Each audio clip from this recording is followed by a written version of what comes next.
2 emergency दवाइयाँ भी हैं। आप में से कुछ लोग ज़्यादा बीमार हैं, पैरों में सूजन है, इतनी कमज़ोरी है कि यहाँ बैठा नहीं जा रहा है, दर्द इतना भयंकर है, पेन किलर पे आना पड़ रहा है, पेन किलर का नुकसान भी झेलना पड़ रहा है, बार बार बेहोशी छा जाती है, बेहोशी हो जा रहे हैं, उल्टी आने लगती है, दस्त पड़ गए हैं, सांसें नहीं आ रही है, ब्रेथलेसनेस हो रही है, SpO2 घट रहा है, अनयूजुअली बीपी हाई हो गया, अनयूजुअली बीपी लो हो गया।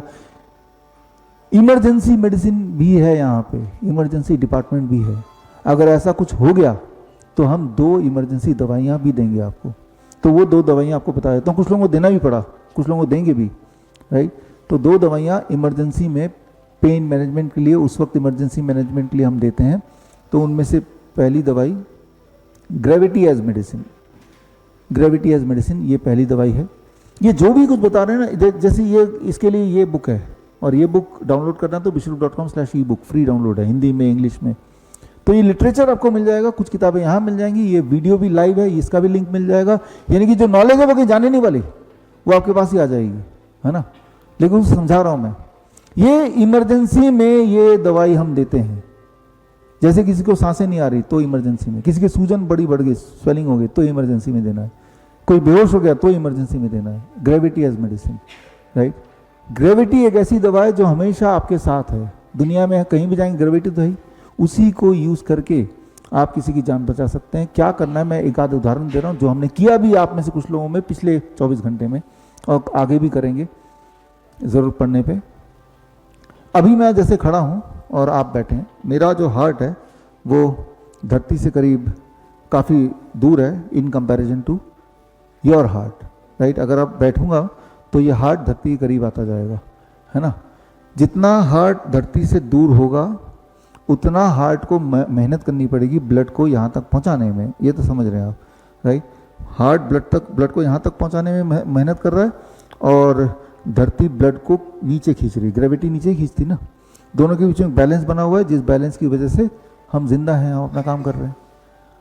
अब ये बैलेंस बनाने में ये हार्ट तो काम कर ही रहा है, एक सेकेंड हार्ट है, that is this calf muscle. क्योंकि मैं मूव कर रहा हूँ तो जितनी बार मैं मूव करूँगा उतनी बार ये काफ मसल ब्लड को ऊपर पुश करती है, यानी कि it supports the heart, primary heart, secondary heart, right. तो दोनों हार्ट मिला के ग्रेविटी को अपोज कर पा रहे हैं, ठीक से अपना काम कर पा रहे हैं। लेकिन अगर मैं मूव ना करूँ, ऐसे ही रहूँ और ऐसे 20 मिनट तक रहूँ, तो धीरे धीरे ये काफ मसल तो यूज़ नहीं हो रहे, तो एक ही हार्ट है, ये हार्ट ऊपर नहीं पहुंचा पाएगा, ग्रेविटी जीतने लगेगी। ग्रेविटी जीतने लगेगी तो आपका जो ब्लड है सिर से वो पैर की तरफ जाने लगेगा, इकट्ठा होने लगेगा। जब 20 मिनट के अंदर इतना ब्लड सिर से नीचे जाएगा कि और आप हिल नहीं रहे, बेहोशी आएगी, गिर जाएंगे आप। बचपन में देखा ना आपने, असेंबली में बच्चे गिरते हैं, हर तीसरा इंसान अपने जीवन काल में कभी ना कभी गिरा है, राइट। गिरते वो हैं जो डिसिप्लिन बच्चे हैं, ऐसे ही खड़े रहते हैं। कुछ शैतान बच्चे तो हिलते डुलते रहते, टीचर कोई बात नहीं मानते, वो नहीं गिरते, क्योंकि उनका काफ मसल यूटिलाइज होता रहता है। कोई बच्चा गिर जाता है, इसका मतलब ये नहीं कि वो कमजोर है, इसका मतलब कि उसका काफ मसल्स सेकेंड हार्ट उस वक्त यूज नहीं हो रहा, वो स्टैटिक पोस्चर में है, राइट। तो यहाँ पे मैं ये क्यों बता रहा हूँ, मैं आपको ये समझाने के लिए बता रहा हूँ कि आपका जो बॉडी है उस पर ग्रेविटी का पूरा नियंत्रण है, और पोस्चर को जैसे हम चेंज करते हैं तो ग्रेविटी का एक रोल उसमें इन्फ्लुएंस करता ही है। इस प्रिंसिपल को यूज करके हम किसी की जान बचा सकते हैं। कैसे? याद कीजिए कोविड का समय, सो कॉल्ड कोविड, जब आपको टीवी में दिखाया जा रहा था ऑक्सीजन सिलेंडर नहीं मिल रहा, ऐसा था ना। लोग ऑक्सीजन सिलेंडर ढूंढने पता नहीं कहाँ कहाँ जा रहे हैं, वो ब्लैक में मिल रहा है, लोगों को सांसें नहीं आ रही हैं, ऑटो में ले जा रहे हैं, और उसका जो पेशेंट है वो उसके मास्क लगा है, सिलेंडर में थोड़ा सा ऑक्सीजन है, ऐसा बता रहे हैं। इस तरह का कुछ था। हमारा भी कोविड सेंटर था, हम उसे फ्लू सेंटर बोलते हैं, देश का सबसे बड़ा कोविड सेंटर, प्राइवेट, 1200 ऐसे कुछ बेड का था, 1200-1500 बेड का था, वो बहुत बड़ा, फ्री में इलाज होता था। वहाँ पे जो पेशेंट आते थे इस तरह के, तो वहाँ हम ऑक्सीजन सिलेंडर कभी नहीं यूज़ करते, और जो लेके आता था उसको भी हटा देते थे।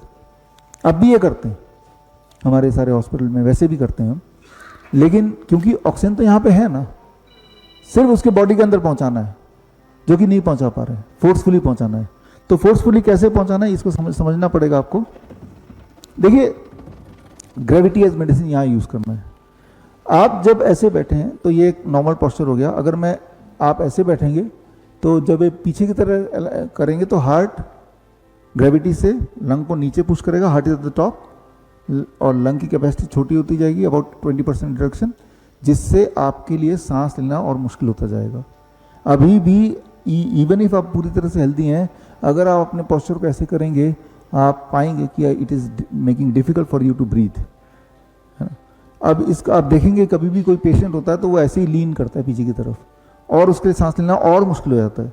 उन्हीं पेशेंट को हम बोलते हैं कि आप आगे की तरफ झुक के बैठो, हार्ट नीचे आ गया, लंग की कैपेसिटी खुल गई, उसका SpO2 15-20 मिनट में बढ़ने लगता है, और हम देखते हैं उनका सिम्टोमेटिकली वो रिलीव होने लगता है।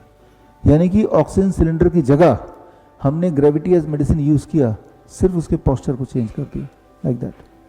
अब यहाँ पे समझना पड़ेगा कि जब पेशेंट को आप हॉस्पिटल में लेटे देखते हैं, हमेशा आप देखेंगे पेशेंट जब लेटा होता है वो पीठ के बल लेटा होता है, लाइक दिस, राइट। हार्ट ऊपर, लंग नीचे, जिससे लंग का कैपेसिटी कम हो रही है, सांस लेना मुश्किल हो रही है। हम क्या करते हैं अपने हॉस्पिटल में, ऐसी परिस्थिति में पेशेंट को जब हम उसका पोस्चर चेंज कर दिया, अब हार्ट कहाँ पे, नीचे, लंग कहाँ पे, ऊपर, तो lung has opened up.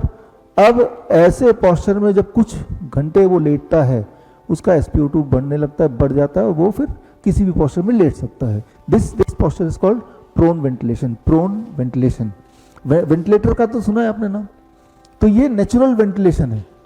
Ventilator के अंदर जो जाएगा वो बाहर नहीं आ सकता, वो तो मर जाता है। आज तक मैंने एक भी पेशेंट नहीं देखा जिसको वेंटिलेटर पे ले गए और वो जीवित बाहर आया हो। तो वेंटिलेटर में ले जाने की जगह अगर पेशेंट के पेट के बल लिटा दें तो ब्रीदिंग ही तो करानी है, तो वो लंग एक्सपैंड होता है और ब्रीदिंग होने लगती है। That is called gravity as medicine. तो हर बीमारी में, मैंने आपको अभी हार्ट के लिए समझाया, राइट। आपने कभी देखा कि जब खड़े हैं आप, अरे मैं तो थक गया, मुझे बैठना है, जब बैठे तो आराम क्यों मिल रहा है?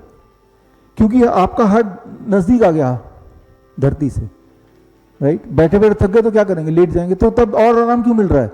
क्योंकि आपका हार्ट, आपका लंग, आपके सारे ऑर्गन एक ही लाइन में है। अब हार्ट को मिनिमम काम करना पड़ रहा है, तो जब मिनिमम काम करना पड़ रहा है तो अब उसके लिए आपको रिलैक्स मिलता है, आपको आराम मिलता है। जब एक बच्चा बेहोश हो जाता है, याद कीजिए असेंबली में स्कूल के, उसको उठा के ले जाते हैं, उसको लिटाते हैं, फिर उसको पानी छिड़कते हैं, उसको कोई हवा दे रहा है, कोई उसको झाड़ फूक कर रहा है, कोई मंत्र पढ़ रहा है, और थोड़ी देर में वो होश में आ जाता है, कुछ मिनट में। फिर लगता है कि हमने पानी उसको छिड़का, कोई बोलता है मैंने मंत्र किया तो आ गया। जब वो लेटा हुआ है तो उसके सारे ऑर्गन एक ही लाइन में है, तो हार्ट के लिए सर्कुलेशन को रीस्टार्ट करना, यानी कि ब्लड को सिर तक पहुंचाना आसान हो गया। तो 2-3-4 मिनट में उसको उसके होश में आना स्वाभाविक है, कुछ करें या ना करें, राइट। तो यहाँ पे क्या किया हमने, पोस्चर एज मेडिसिन। वो जो लेटने वाला पोस्चर है वही दवा है उसके लिए। ये पेट के बल लेटने वाला पोस्चर ब्रेथलेसनेस के लिए वही दवा है। सिमिलरली जो किडनी के पेशेंट हैं, असली वाले किडनी के पेशेंट जो हमारे पास आते हैं, जिनके पैरों में सूजन होती है, आप कभी भी किडनी की पेशेंट की पहचान करनी हो तो पहला पहचान है उनके पैरों में सूजन होगी। ये पहला, कई सारे और पहचान है लेकिन सबसे बड़ी पहचान। जब भी आपको दिखे कि आप जब भी काफ़ी देर तक ऐसे बैठे रहें और खड़े रहें या फिर खड़े रहें, आपके हमेशा पैरों में सूजन होने लगती है, फिर लेट जाएं तो फिर सूजन ठीक हो जाती है। अगर ऐसा आप नोटिस करते हैं तो इसका मतलब ये कि आपका किडनी उतना काम नहीं कर रहा जितना करना चाहिए। तो आप क्या करेंगे, यही इमरजेंसी मेडिसिन यूज करना है, ग्रेविटी एज मेडिसिन, ठीक कर देना उसको हमेशा के लिए। कैसे ठीक करते हैं, आप कैसे कर सकते हैं, इसको मैं डिटेल में अलग से समझाऊंगा, बट अभी ब्रीफली समझा रहा हूं क्योंकि यहाँ पे आप में से कुछ लोगों पे ये कर भी रहे हैं और कुछ पे करेंगे भी। ये आपका बिस्तर है, ठीक है ना, this is your bed flat. अब मान लो इस तरफ सिर है, इस तरफ पैर है आपका। जिस तरफ पैर है उस तरफ 3-3 ईंटें लगा देंगे तो ये इंक्लाइन हो जाएगा ना बेड। जब इंक्लाइन हो जाएगा तो ब्लड जो है, अभी मेरे केस में ब्लड पैर की तरफ ग्रेविटी खींच रही है, इस केस में ग्रेविटी की वजह से ब्लड पैर से हार्ट की तरफ जा रही है।